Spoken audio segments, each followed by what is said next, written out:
সম্মানিত উপস্থিতি, কান্না বিজড়িত কণ্ঠে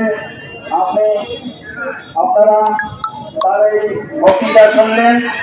এই চোখের পানি হতে পারে তারা দুনিয়ার বিদ্রোহে কারাবন্দী, তাদের মুক্তির কারণ। এ পর্যায়ে আপনাদের সামনে কুড়িগ্রাম থেকে আগত বক্তৃতা নিয়ে আসছেন আব্দুল জলিল সাহেবকে বলার জন্য বিশেষভাবে বলা যাচ্ছে। আসসালামু আলাইকুম ওয়া রাহমাতুল্লাহি ওয়া বারাকাতুহু।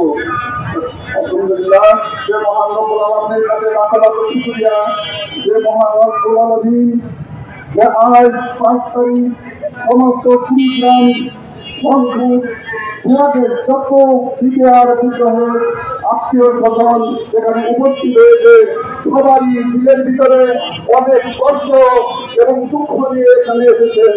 যে একমাত্র বাংলাদেশ সরকারের প্রধানমন্ত্রী মাননীয় প্রধানমন্ত্রী হাসিনা যেন আমাদের প্রত্যেকটা বিদ্যার সদস্যের আত্মীয় স্বজনের মুখের দিকে তাকিয়ে তাদের দিকে ন্যায্য বিচার করে তাদের দ্রুততম সময়ের মধ্যে শিক্ষক বাংলাদেশ তদন্ত করে শেষ করে তাদেরকে তাদের আত্মীয় স্বজনের কাছে ফিরিয়ে দেন।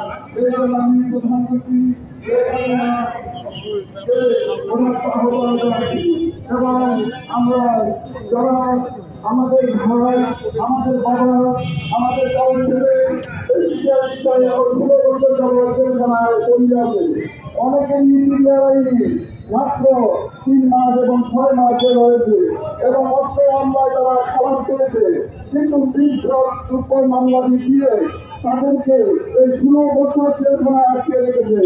তারা কোনো কমেই আইনত আমার মনে হয় যে প্রধানমন্ত্রী এটা চান না, তারা দ্রুত যাতে এই বিচার নিষ্পত্তি করে যাতে আমাদের কাছে আমাদের আত্মীয় স্বজনকে দিয়ে দিতে পারে।